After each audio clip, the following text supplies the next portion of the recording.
Que a graça e a paz de nosso Senhor Jesus Cristo seja sobre a sua vida. Mais uma vez aqui estamos para compartilhar com você subsídios da Escola Bíblica Dominical do próximo domingo. Nós estamos estudando nessa semana a lição de número 5, a identidade do Espírito Santo. Quando nós estudamos a doutrina da Trindade, dentro da doutrina da Trindade, nós estudamos também a doutrina do Espírito Santo. Dentro da doutrina do Espírito Santo, nós identificamos o Espírito Santo. Hoje, nós vamos estudar a identidade do Espírito Santo. Nós chamamos de pneumatologia. E a pneumatologia é a ciência que estuda a existência do Espírito Santo, estuda a sua natureza, estuda também as suas manifestações e também estuda os seus atributos, o seu relacionamento com Deus e com Cristo, bem como sua atuação em relação ao universo físico e espiritual. Também estudamos os seres e as coisas que estão relacionados ao Espírito Santo. Apesar dos esforços que muitos têm empreendido para negar a existência, para negar o poder, para negar o Espírito Santo, ou seja, negar que o Espírito Santo é um ser dotado de poderes, que é um ser que tem existência e que também é dotado de personalidade, o Espírito Santo, ele é um ser pessoal e divino. Então, é essencial, é importante que todos os crentes reconheçam a importância do Espírito Santo no plano divino da redenção. No subsídio de hoje, nós vamos estudar a pessoa do Espírito Santo. Vamos estudar também os nomes divinos que foram dados ao Espírito Santo.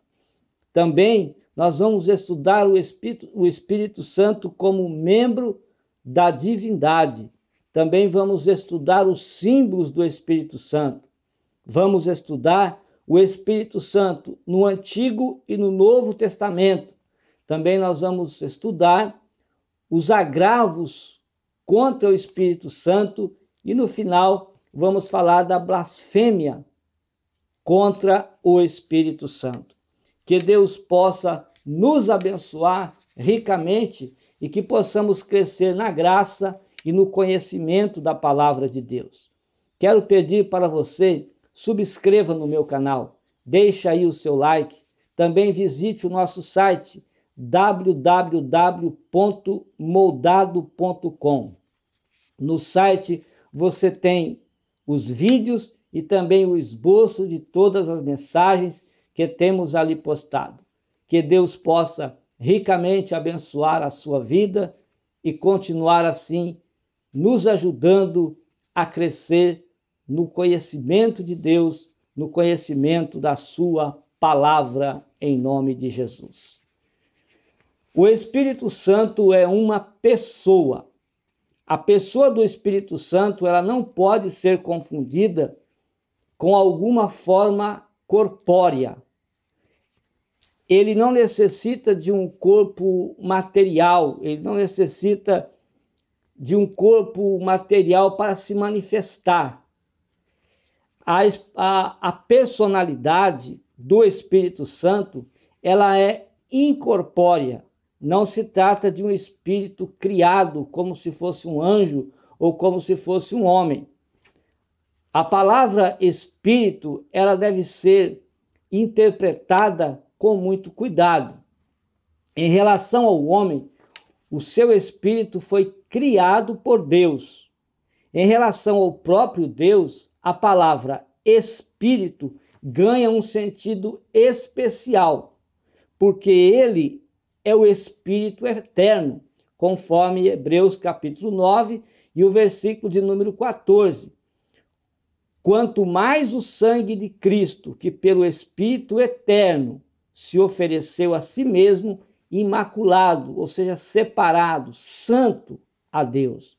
Ele é o Espírito pessoal com todas as manifestações próprias da sua personalidade. Ao referir-se ao Espírito Santo, a Bíblia utiliza-se de pronomes pessoais. Nós encontramos esses pronomes em muitos versículos na Bíblia Sagrada.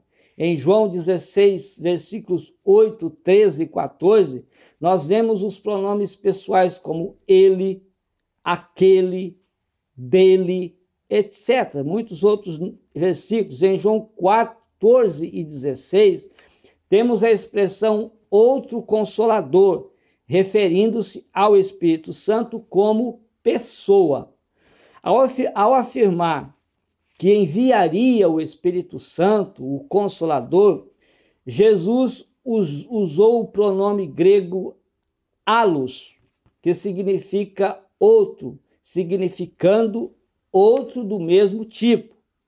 Isto quer dizer que ele enviaria outro ou outra pessoa especial, o Paracleto, que fica com os seus discípulos para sempre.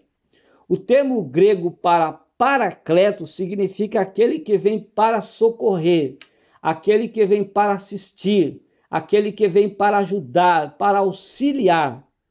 O Espírito Santo exerce atributos de uma personalidade. Há pelo menos 3 atributos que revelam a personalidade do Espírito Santo: o intelecto, a vontade e o sentimento. Através do intelecto, o Espírito Santo fala, o Espírito Santo pensa, o Espírito Santo raciocina e tem poder de determinação. São elementos típicos de personalidade. Romanos 8, 27, 1 Coríntios 2, 10, 11, 16, enfim.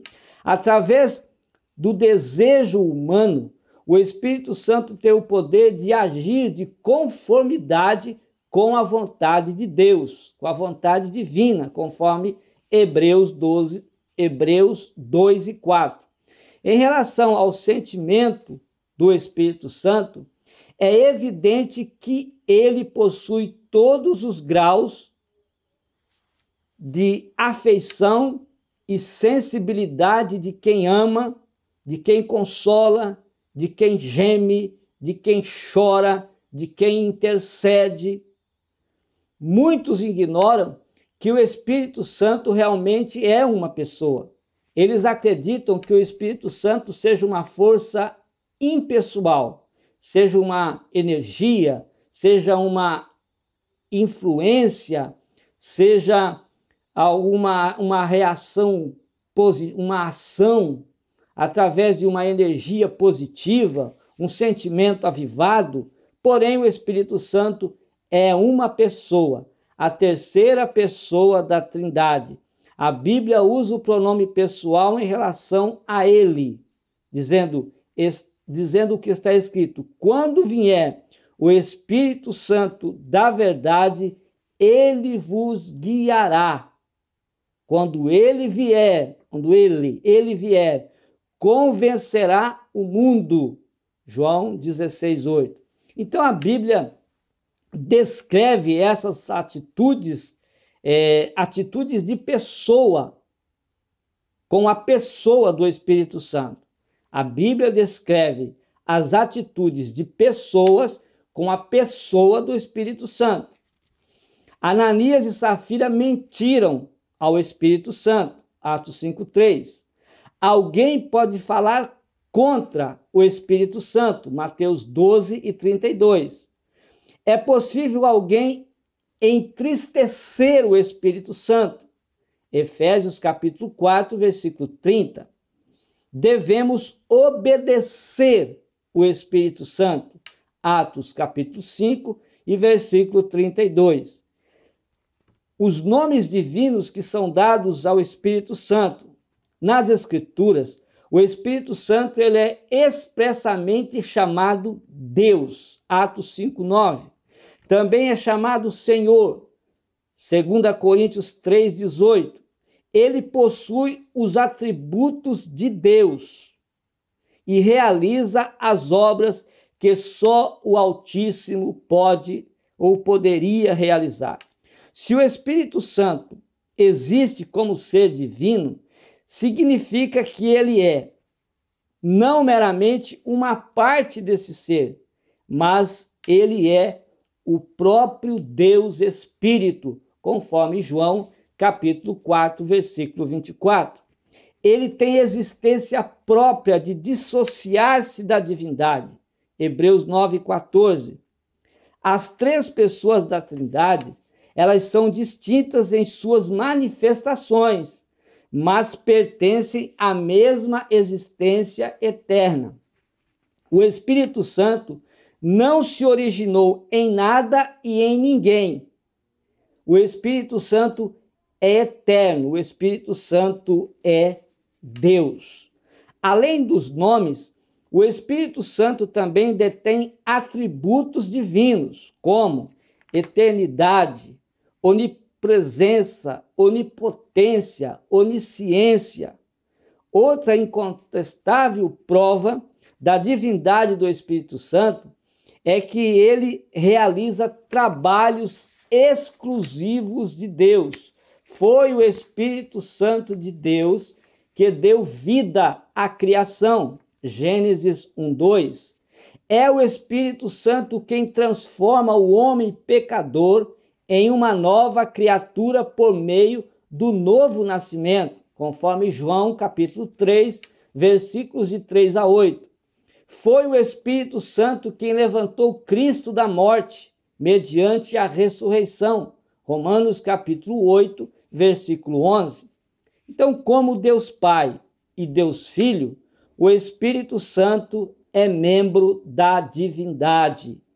Historicamente, os arianos, os sabelianos, também os salvianos, consideram o Espírito Santo como uma força que vem do Deus eterno. Mas esses grupos já foram considerados heréticos pela Igreja Ortodoxa. A própria Bíblia chama Deus o Espírito Santo. Entre outras coisas que Jesus ordenou que seus discípulos fizessem, pouco antes de sua ascensão estava, portanto, o ide, que ele mandou os discípulos fazer. Ide fazer discípulos de todas as nações, de todos os povos, batizando-os em nome do Pai, do Filho e do Espírito Santo. Jesus colocou de modo claro o Espírito Santo na mesma posição do Pai e do Filho. Jesus diz que o Espírito Santo tem a mesma autoridade, tem o mesmo poder e a glória que eles. Agora, os símbolos do Espírito Santo. Os símbolos representam a ação do Espírito Santo através de vários ministérios que ele exerce em favor do povo de Deus. Por exemplo, em Lucas capítulo 3, o versículo 16, o Espírito Santo tem o símbolo do fogo. Fala da sua grande força em relação às diversas maneiras de sua operação, e muito mais do que isso, o fogo fala da ação purificadora do Espírito Santo. Em Atos 2:2, o Espírito Santo é simbolizado pelo vento. Jesus falou do vento como símbolo do Espírito Santo. Quando os quase 120 discípulos estavam reunidos no cenáculo, aguardando a promessa de Jesus, que prometeu enviaria o Espírito Santo, então o Espírito Santo veio. Um vento impetuoso encheu toda a casa. Então, nós vemos aqui em Atos 2:2. Então, não podemos tocar no vento. Não podemos, às vezes, compreender o vento, mas nós sabemos que o vento existe porque nós sentimos. Assim também o Espírito Santo. Não podemos tocar no Espírito Santo. Não podemos entender plenamente a sua divindade, mas nós sabemos que o Espírito Santo existe, porque nós o sentimos na nossa vida. Também em Zacarias capítulo 4, versículos 2 a 6, o símbolo do Espírito Santo aqui é o óleo e o azeite. Simbolizando o Espírito Santo, o óleo era usado nas solenidades consagratórias de profetas, de reis e de sacerdotes. Nós como sacerdotes, nós como filhos de Deus, nós como aqueles que creem no Espírito Santo, também devemos ter esse óleo na nossa vida. Devemos ter o Espírito Santo na nossa vida. Louvado seja o nome de Jesus. Em Efésios 1:13, ele é simbolizado pelo selo. O selo é a prova da propriedade, da legitimidade, também da autoridade, da segurança ou preservação. Quem tem o Espírito Santo na vida, ele está selado. Ele é legítimo filho de Deus, porque o Espírito Santo atua na sua vida. Ele tem autoridade para fazer a obra de Deus. Ele é seguro, ele é preservado, porque o Espírito Santo está na sua vida. Essas palavras expressam a situação daqueles que foram selados pelo Espírito Santo. A pomba, Mateus 3, 16 e 17, a pomba aqui também é símbolo do Espírito Santo. O Espírito Santo veio sobre os discípulos quando eles estavam reunidos ali no dia de Pentecostes, veio como fogo. Por que veio como fogo? Porque tinha o que queimar. O pecado precisa ser queimado com o fogo do Espírito Santo. Mas quando o Espírito Santo veio em forma corpórea de uma pomba sobre Jesus, aí o símbolo era o símbolo da pureza e da inocência de Cristo. Então a pomba, como símbolo do Espírito Santo, é símbolo de pureza e de inocência. Água, também a água, né? João 7, 37 a 39, no último dia, o grande dia da festa, Jesus Cristo se colocou em pé e clamou dizendo: se alguém tem sede, que venha a mim e beba. Ele disse assim: quem crê em mim, como diz a Escritura, rios de água viva correrão do seu ventre. E isto disse ele do Espírito Santo que havia de receber os que nele crescem. Se o homem crê em Jesus e quer o Espírito Santo na sua vida, ele vai ter. Porque o Espírito Santo, disse Jesus, porque o Espírito Santo ainda naqueles dias não fora dado para os discípulos, porque Jesus não havia sido glorificado, Jesus não havia ainda subido, mas quando Jesus foi, o Espírito Santo veio e está conosco. Louvado seja o nome de Jesus. Você quer o Espírito Santo na sua vida? Então creia. O Espírito Santo no Antigo Testamento, a obra do Espírito Santo no Antigo Testamento, a Bíblia descreve várias atividades do Espírito Santo no Antigo Testamento. O Espírito Santo desempenhou um papel ativo na criação. O segundo versículo da Bíblia diz que o Espírito de Deus se movia sobre a face das águas. Gênesis 1:2, preparando tudo. Por quê? Para que a palavra criadora de Deus desse forma ao mundo. Tanto o Verbo de Deus, isto é, a segunda pessoa da Trindade, quanto o Espírito Santo, a terceira pessoa da Trindade. Quando nós falamos aqui de primeira, segunda e terceira pessoa da Trindade, nós não estamos dizendo que a primeira tem mais poder do que a segunda e a segunda pessoa tem mais poder do que a primeira. A Trindade divina tem uma só substância, o mesmo poder, a mesma glória, a mesma unção. O que diferencia são as suas obras. O que diferencia são as suas funções no mundo, na criação, no homem até. Então, quanto o Espírito Santo eles foram juntos, a Trindade foi agentes na criação do mundo. Semelhantemente, os profetas, eles eram inspirados pelo Espírito de Deus para declarar a palavra ao povo. O Espírito Santo vinha sobre os profetas de Deus e eles então falavam a palavra de Deus para o povo.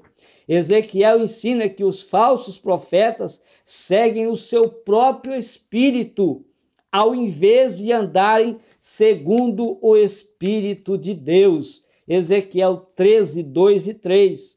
Era possível, entretanto, o Espírito de Deus vir sobre alguém que não tinha um relacionamento genuíno com Deus. Para quê? Para levar esta pessoa a entregar uma mensagem verdadeira ao povo. Deus faz o que quer. O Espírito Santo pode muito bem tomar uma pessoa que não tem um relacionamento genuíno com Deus e usar esta pessoa para que esta pessoa fale alguma verdade para o povo. O mesmo Espírito veio sobre Gideão, veio sobre Davi, veio sobre Zorobabel, enfim, veio sobre os profetas, sobre reis, no Antigo Testamento. Agora, em outras palavras, no Antigo Testamento, a maior qualificação para a liderança era a presença do Espírito Santo de Deus na vida dessa pessoa. Era a maior qualificação de um profeta, de uma liderança, quando o Espírito de Deus estava sobre essa pessoa. O Espírito de Deus vinha sobre indivíduos a fim de equipá-los para serviços especiais de Deus. Por exemplo, a José. José tinha o Espírito de Deus na sua vida, tanto que o próprio faraó testemunhou disso. Acharíamos, pois, um outro homem como este, em que haja o Espírito de Deus? Então, sobre José, Bezalel e Aholiabe também, eles tinham o Espírito de Deus na vida para fazerem trabalhos artísticos, e esses trabalhos eram necessários fazer quando na construção do tabernáculo, e também para ensinarem outras pessoas a fazerem a mesma coisa. A plenitude do Espírito Santo aqui não é exatamente a mesma coisa que o batismo no Espírito Santo no Novo Testamento, porque no Antigo Testamento o Espírito Santo vinha sobre porções, sobre o tempo que Deus quisesse. Depois, fazendo eles, os profetas, o que tinha que fazer de Deus, o Espírito Santo então voltava para o Pai. E quando Deus queria usar, então Deus usava quantos quisessem, em todos os momentos, em lugares diferentes. Isso dependia. Então, a plenitude do Espírito Santo aqui não é exatamente a mesma que o batismo no Espírito Santo no Novo Testamento. No Antigo Testamento, o Espírito Santo vinha sobre uns poucos indivíduos, e esses poucos indivíduos, eles eram selecionados para servirem a Deus de modo especial. Então Deus os revestia de poder. O Espírito do Senhor veio sobre muitos juízes, tais como Otiniel, Gideão, Jefté, Sansão, enfim, todos os juízes, né? Esses exemplos revelam o princípio divino que ainda perdura. Quando Deus opta por usar grandemente uma pessoa, o seu Espírito vem sobre ela. Os que deixam de viver pelo Espírito de Deus, eles experimentam inevitavelmente alguma forma de castigo divino. Nota-se que, nos tempos do Antigo Testamento, o Espírito Santo vinha sobre umas poucas pessoas, enchendo-as a fim de lhes poder dar o poder para o serviço do profeta ou também uma profecia. Não houve nenhum derramamento geral do Espírito Santo sobre o povo de Israel no Antigo Testamento. Esse derramamento do Espírito Santo, de uma forma mais ampla, conforme está registrado em Joel, capítulo de número 2, o versículo 28 e 29, começou no grande dia de Pentecoste. Ali o Espírito Santo foi derramado de uma forma gloriosa. Pedro, após receber o batismo no Espírito Santo, se levantou e pregou o Evangelho. E o Espírito Santo, então, já começou a obra, convenceu ali quase 3.000 pessoas que se arrependeram dos seus pecados, recebendo a Cristo como Salvador. E assim a igreja foi crescendo gloriosamente, enchendo a cada um que queria do Espírito Santo, e o Espírito Santo também trabalhando, convencendo as pessoas de que elas deveriam receber a Cristo como Salvador. E é assim até os dias de hoje. Então, o Espírito Santo no Novo Testamento, as obras do Espírito Santo provam a sua divindade, assim como as obras que Jesus realizou como homem comprova que ele é o Filho de Deus. O Espírito sempre opera em conjunto com a Trindade, pois ele é o ativador de todas as coisas. A revelação do Espírito Santo no Novo Testamento. O Espírito Santo, ele é o agente da salvação. Nisto ele faz o quê? Ele convence o homem do pecado, revela ao homem a verdade a respeito de Jesus. Também ele realiza o novo nascimento, conforme João 3, 3-6, e faz dessas pessoas membros, dessas pessoas que recebem a Cristo, que se arrependem dos seus pecados e recebem a Cristo, fazem dessas pessoas membros do corpo de Cristo. Na conversão, nós, crendo em Cristo, nós recebemos o Espírito Santo e nos tornamos, então, coparticipantes da natureza divina, conforme o que está escrito na segunda carta do apóstolo Pedro, capítulo 1, versículo 4. Uma das principais atividades do Espírito Santo é trabalhar na vida dos pecadores, a fim de convencer esses pecadores dos seus pecados e também convencer a eles que existe a perdição eterna, que existe a condenação eterna. O Espírito Santo, em seu relacionamento com os homens, opera em 3 dimensões distintas: na mente, no sentimento e na vontade. Na esfera da mente, ele opera no intelecto humano, convencendo o pecador acerca de sua necessidade, que ele precisa de um salvador pessoal para a sua vida. Na esfera do sentimento, ele procura sensibilizar o pecador do seu estado espiritual, procurando persuadir essa pessoa para que se decida a receber a salvação em Jesus Cristo.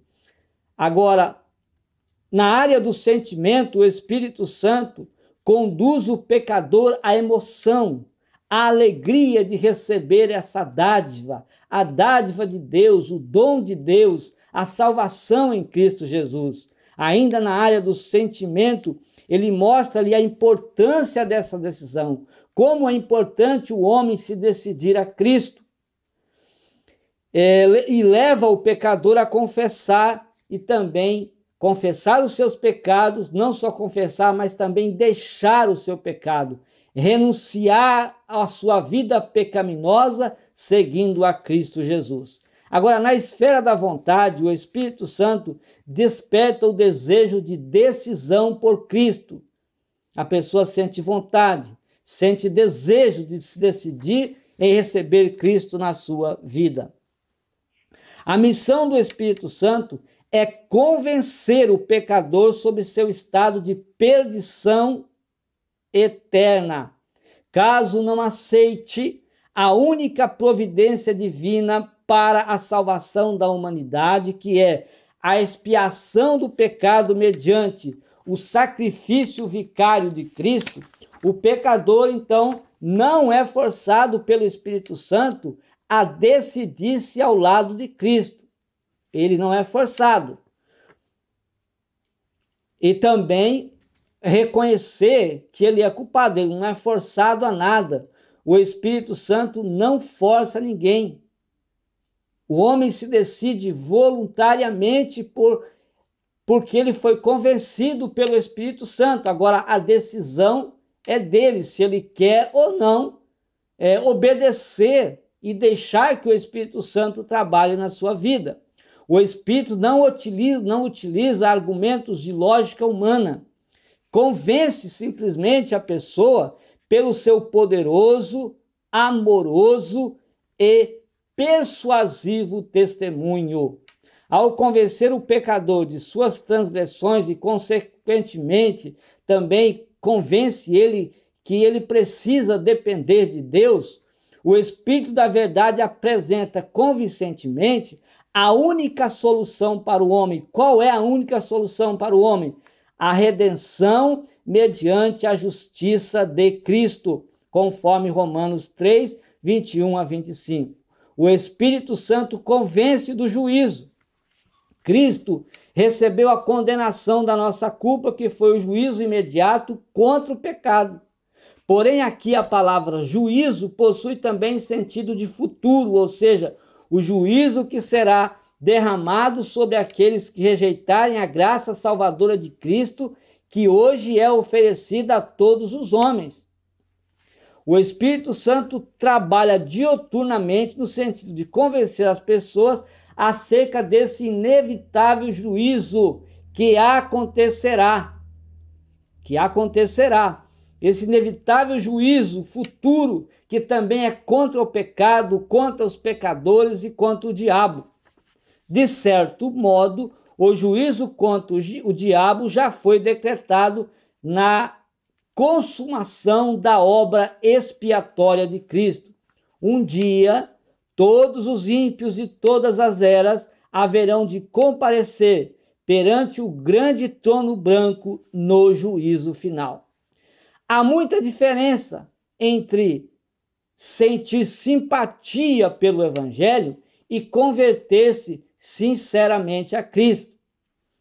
Entretanto, quando alguém ouve atentamente a voz do Espírito de Deus e se convence da verdade do Evangelho, sua vida é radicalmente mudada.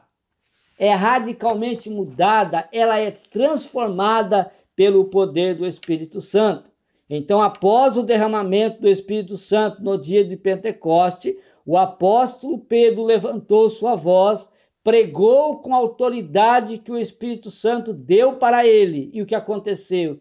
Como ele pregava: arrependei-vos e convertei-vos, para que sejam apagados os vossos pecados, e assim venham os tempos do refrigério pela presença do Senhor. Ora, a conversão, ela promove mudança de comportamento.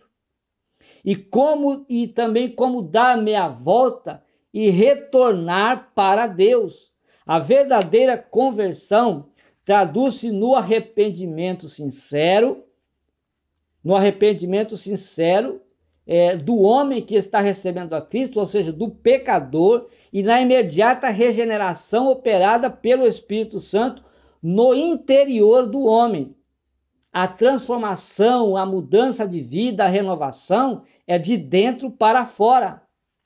Quando o homem nasce de novo, sua vida em Cristo torna-se o centro das operações do Espírito Santo, que produzem na vida deste homem benefícios, tanto para o próprio crente, como também para a igreja, que é o corpo de Cristo. O trabalho do Espírito Santo é confirmar a salvação recebida, dando ao novo crente a certeza de que ele está realmente salvo.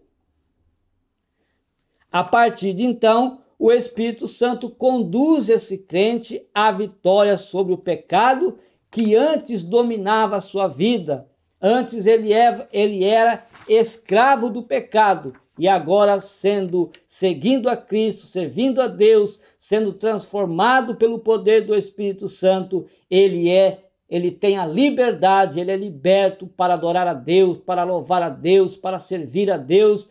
Ele não mais depende da escravidão, ele não é mais escravo do pecado, ele não é mais escravo da carne, porque ele a domina. Vivendo no domínio do Espírito Santo, o crente está apto a dominar as concupiscências da carne e também o mundo que jaz no maligno.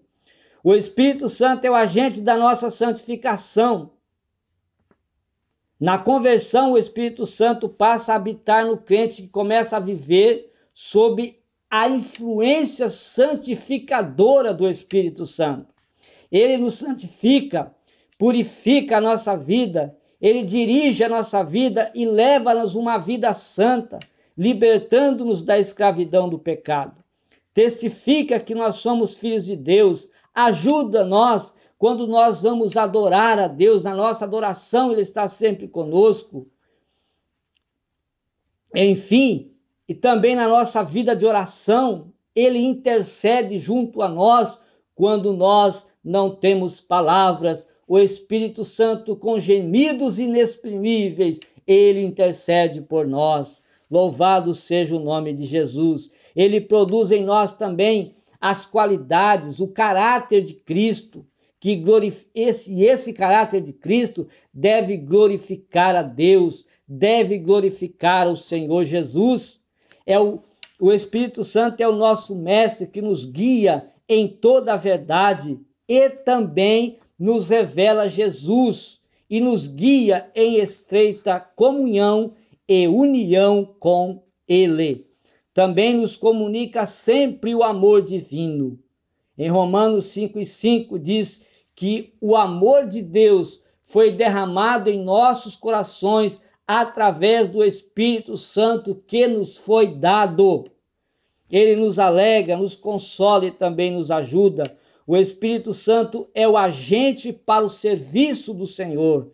O Espírito Santo reveste os crentes de poder para realizar a obra do Senhor, para fazer o serviço do Senhor, para dar testemunho de Jesus. Esta obra relaciona-se com o batismo com o Espírito Santo, ou seja, a plenitude do Espírito Santo na vida do homem que o quer, que o recebe, que crê em Jesus.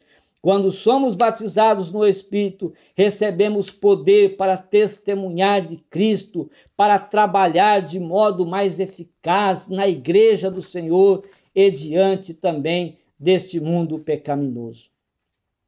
Recebemos a mesma unção divina que desceu sobre Cristo, João 1, 32 e 33, e sobre os discípulos também, Atos 2, 4, e que nos capacita, o Espírito Santo nos enche de poder tão gloriosamente, tão eficazmente, que ele nos ajuda a proclamar a palavra de Deus, ele nos ajuda também a operar milagres, a expulsar demônios, a fazer a obra que o Senhor deixou-nos para fazer. O plano de Deus é que todos os cristãos recebam o batismo no Espírito Santo, conforme Atos 2, 39. Para realizar o trabalho do Senhor, o Espírito Santo outorga dons espirituais aos fiéis da igreja, aqueles que querem os dons espirituais. Se você quer dom espiritual, peça. O Espírito Santo quer te capacitar, quer te usar com dons espirituais que hão de edificar, que hão de fortalecer a igreja de Jesus. Agravos contra o Espírito Santo. Quando se trata da operação do Espírito Santo na vida do crente, a sua manifestação depende da atitude que ele mostrou para com o Espírito Santo. Qual a atitude que nós estamos mostrando para com o Espírito Santo? Será que nós não estamos entristecendo o Espírito Santo? Ele espera que a pessoa voluntariamente o aceite. O Espírito Santo espera que você o receba, para que você dê lugar na sua vida, para que você o aceite. Assim é que o Espírito Santo opera na vida do crente, que ele dá plena liberdade de ação. Agora, qualquer resistência ao Espírito Santo, isso vai impedir a operação dele na minha vida, na sua vida, ou qualquer um que resistir a ele. Em Atos 7:51, a resistência do Espírito Santo. Aqui se trata de uma atitude oposicionista contra o Espírito Santo quando ele fala com o homem. Às vezes o Espírito Santo fala com o homem, mas ele se opõe àquilo que o Espírito Santo está falando com ele, ou seja, ele é contra a sua palavra, ele é contra a palavra de Deus, ele é contra as Escrituras Sagradas, aquilo que Deus está falando com ele, ele se opõe àquilo. Veja aqui que em Atos 7:51, esta atitude caracterizava os religiosos do tempo de Estevão. Quando Estevão pregava, aqueles que o ouviam foram convencidos pelas palavras inspiradas que eles haviam ouvido da boca de Estevão. E eles fizeram o quê? Se levantaram contra Estevão e o mataram apedrejado. Tal atitude expressa uma rebeldia contra Deus, e essas coisas entristecem o Espírito Santo. Isaías 63:10. Entristecer o Espírito Santo, cada crente foi comprado com o preço de sangue. E assim, essas pessoas pertencem a Deus porque foram compradas. Se o Senhor nos comprou com o seu sangue, nós pertencemos a Deus, nós pertencemos a Cristo. Então, é por isso que o Espírito Santo quer o domínio total sobre cada pessoa que lhe pertence. Quando, porém, o crente deixa que a sua carne o domine, ele é levado a cometer falta, a cometer os pecados, ou seja, cometer aquilo que é pecado, aquilo que satisfaz a carne, a mentira, a ira, a inveja, as fofocas, tudo que satisfaz, tudo que é carnal, as concupiscências da carne, entristece o Espírito Santo. Então essas faltas entristecem, conforme Efésios 4:30. Acontecendo isso, importa que o crente imediatamente obtenha o perdão de Jesus. Fez isso? Peça perdão ao Senhor, ele te perdoa. Jesus, só ele pode perdoar os nossos pecados. Então, depois que você pede perdão, que você está perdoado, o Espírito Santo testifica com o seu espírito que você é um filho de Deus, conforme Romanos 8:15 e também o 16. Extinguir o Espírito Santo. Aqui se trata de uma ação praticada pelos crentes em Tessalônica, o qual, lá em Tessalônica, eles ameaçavam extinguir o Espírito Santo, porque eles haviam um zelo exagerado para manter a doutrina correta dos dons espirituais. Eles agiam de modo exagerado, e por isso eles receberam uma exortação de Paulo: não extingais o Espírito, o qual ainda em nossos dias continua sendo útil e digno de nossa atenção. Paulo disse: não extingais o Espírito, não entristeçam o Espírito, não pressionem o Espírito. A blasfêmia contra o Espírito Santo. A blasfêmia contra o Espírito Santo é um pecado diferente dos demais. É um pecado único, é um pecado singular. Não é? Qual a significação desse pecado? Porque ele é único, porque ele não tem perdão. A blasfêmia contra o Espírito Santo não tem perdão. Mateus 12, 31, 32, Hebreus 10 e 29. Agora, qual o significado desse pecado? Não se trata de blasfêmia que se possa dizer contra a palavra de Deus, contra Deus ou contra qualquer ministro da igreja. Não, não é isso. porque para tudo isso existe perdão. Se você pecar contra Deus, falar mal contra Deus, xingar a Deus, enfim, a Jesus, aos ministros da igreja, ao irmão, para tudo isso tem perdão. Agora, se você fizer isso contra o Espírito Santo, veja aqui que esse pecado ele aparece quando os fariseus cometeram isso no intuito de afastar o povo de seguir a Jesus. Eles afirmavam que Jesus estava expulsando demônios pelo espírito de Belzebu, pelo espírito de Satanás, pelo espírito do diabo. Foi então que Jesus disse que eles haviam blasfemado contra o Espírito Santo e que para tal pecado jamais haveria perdão. Mateus 12, 31 e 32. Agora, como você constata o efeito desse pecado na vida daqueles que cometeram esse pecado? Aquele que comete pecado dessa natureza sofre um afastamento imediato do Espírito Santo. Ele sai logo da sua vida e o que ocasiona então uma morte espiritual, e essa morte espiritual ela é irreversível. Essa pessoa jamais vai sentir qualquer tipo de arrependimento ou remorso ou desejo de buscar a Deus, não sente nada.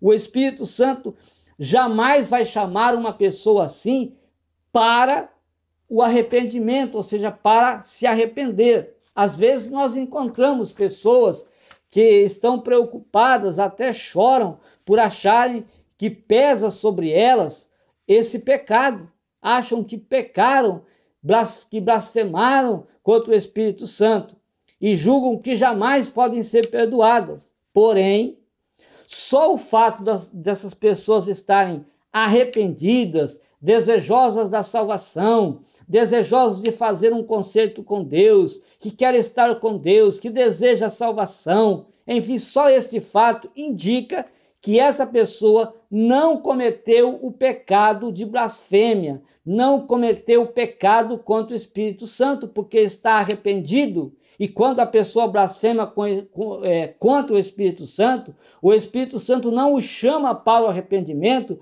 porque ele já saiu da sua vida e quem blasfema contra o Espírito Santo não tem como voltar-se, não há forma de reverter-se, não tem como perdoar, porque a blasfêmia contra o Espírito Santo não há perdão, pois ele estará chamando essa pessoa para o arrependimento. Ou seja, a pessoa que se arrepende, olha, eu acho que eu pequei, acho que eu errei, acho que eu blasfemei contra o Espírito Santo. A pessoa que blasfema contra o Espírito Santo não pensa assim. O Espírito Santo não está na sua vida e não chama ele para arrependimento algum.